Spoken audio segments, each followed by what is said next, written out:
You don't know what business to start, but you know you want to start a business. So in this video, we're going to talk about what business you should start.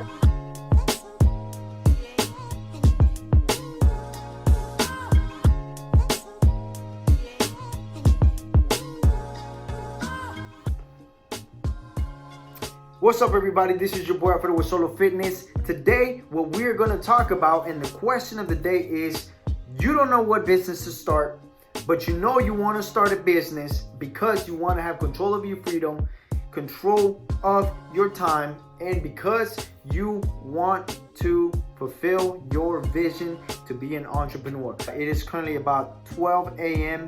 midnight.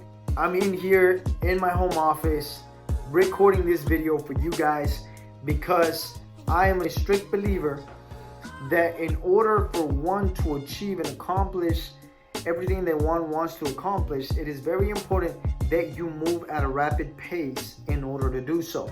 So in this video, I'm going to talk about what business you should start for your first business, or at least understand what kind of business you should start. So I have some notes here that I'm going to be looking over every once in a while. So if you see me looking down, it's because I'm looking down at my notes, because I have a lot of valuable information to share with you. So in this video, I'm going to start by first saying, guys, if you're thinking about starting a business, you should, and you should not have to wait years in order to do so. If you have a feeling that you want to start a business, the sooner you start a business, the better. But you have to take a couple of things into consideration, and that's what we're going to talk about in this video. So first of all, you need to identify what are your qualities and what are your weaknesses according to society standards. So what does that mean? What are you good at? What are you good at? What do people know you for? What do people say, hey, that person knows how to do this. That person can help me with this. That is identifying what your qualities are. And most likely what your qualities are probably directly correlated to things that you like. And if there are things that you don't like, it's okay. But that's probably a good start to starting a business, is what are you good at? And I'll tell you why. In business, one of the things that is extremely important is to be able to make a difference in the market. And what I mean by that is you have to bring value to the market. You can't just say, hey, I'm going to start a business for the sole reason of making money, because that's not what the purpose of a business should be. That's a selfish mentality.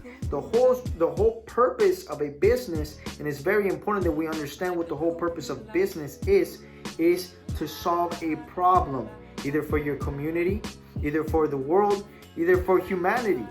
It doesn't matter, the list goes on, but you get the point. The point is to solve somebody's issue, and that is not a selfish mentality. It's not saying it's all about me and making money, because if you think that way, you could possibly start a business, but you're not going to be very successful, because the people who pay you, the way you make money is by the sole satisfaction of your customers that are either buying your product or your service. And that brings us into the next part of this video, is will you choose either a product or a service? Now, I would like to get into the differences of each one. What we're going to do is we're going to discuss that in a different video. So now that we understand, I gotta turn the page because I have several notes on here. Now that we understand that the main purpose of a business is to solve a problem, solve somebody's issue, solve somebody's concern. Now that we understand that, we have a better idea of where we should start, because we understand what we're good at and we understand what we can help the community, the world, humanity, how we can be valuable to the market, because at the end of the day, that's what's going to make you money. If you can put value into the market, in return, you will experience you will experience success. You will experience profit into your business, and that's super important when it comes to having a business, because what's going to suck the most is if you have a business that doesn't profit. At the end of the day, you need to make sure that your business is running properly, and to do so, you need capital. Now let's get into the next part. No matter what kind of business you decide on going for, whether it's a service business or a product business, you need to have a couple of options in mind and possibly compare the pros and the cons for each one. A few examples of what you need to take into consideration to look out for is the difficulty of starting that business, the budget you have to start that business, your competition that you're going to have, and where you're going to acquire the clients. All of these things are extremely important, because if you enter a business where the competition is very high, you're gonna have to be very good at what you do. Very good. You have to stand out from the crowd. You mostly have to do this for every business, but some you're gonna need to do it more than others, simply because of how much competition, how competitive that industry may be. Another thing to take into consideration is your budget to start a business. Every successful entrepreneur who has several businesses understands that starting a business on a loan isn't always the best idea. And I'll give you an example of that. If you decide on starting a business in the restaurant industry, and you go and you get a restaurant, it might be more costly to get a restaurant. And if you want to do so, it's completely fine. You just got to be 100% certain that you know how to run the restaurant business, simply because of how much it's going to cost to start it. Now, on the other hand, let's just say you go for a service business that doesn't require so much money to start. You might just need a set of tools, a truck, and you can get out and start a business. Then in that case, you don't have a lot to lose. So all of these things you need to take into consideration. And also another one that I put down is you need to know where your clients are, because I've seen a lot of people struggle with their businesses simply because they don't even know who their clients are. They don't even know who they're targeting. And if you don't know who your clients are or who you are targeting, how do you expect to acquire more business? How do you expect your business to be successful if you don't know who's looking for your service or your product? How can you sell that product? How can you sell that service? How can you provide that service and that product if you don't know how are you going to sell a soccer ball to somebody who loves basketball? You can't do that. So you need to know where your soccer players be hanging around. That way you can stop by and be like, hey, yo, I got this soccer ball. You know, it's very nice. It's shiny. It's blue. You know, you interested in buying it? It's only $10.99. Yo, give me two. See, but if you take that same soccer ball to a basketball team, they're going to be like, hey, yo, you're hanging with the wrong crowd. So it's very important that you understand where your clients are. So all these things you need to take into consideration.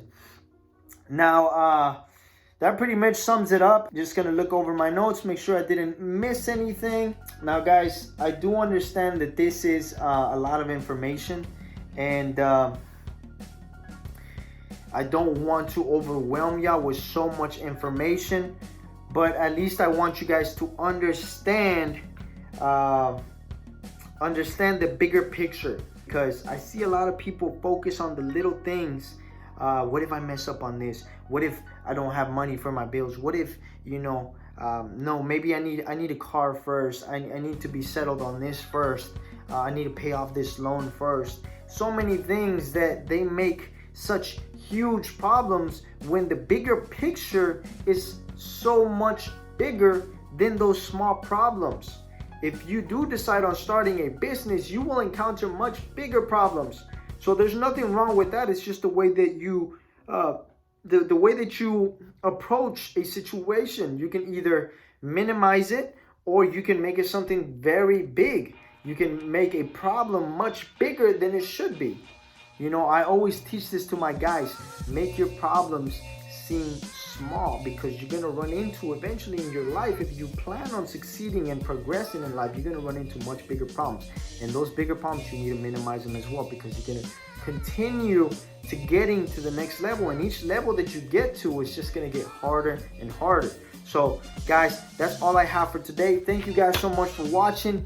Guys, if you have not yet subscribed, please go ahead and do so, because I'm trying to grow this channel. I'm trying to get all this information out there because I'm trying to be valuable to the market. I'm trying to pour something that I am good at and something that I have, and be able to share it with the world, so that somebody out there that needs this information can put it into place, because that's exactly what happened with me. I saw, I did, and I am in the position that I am now, which I am extremely grateful for the opportunity to do so. So thank you guys so much for watching. This is your boy Alfredo. Make sure to hit the like button right now, because that is going to help the algorithm. Thank you so much. Hit the notification bell if you want to get notified whenever I make videos like this. And this is your boy Alfredo with Solo Fitness, signing out. Peace.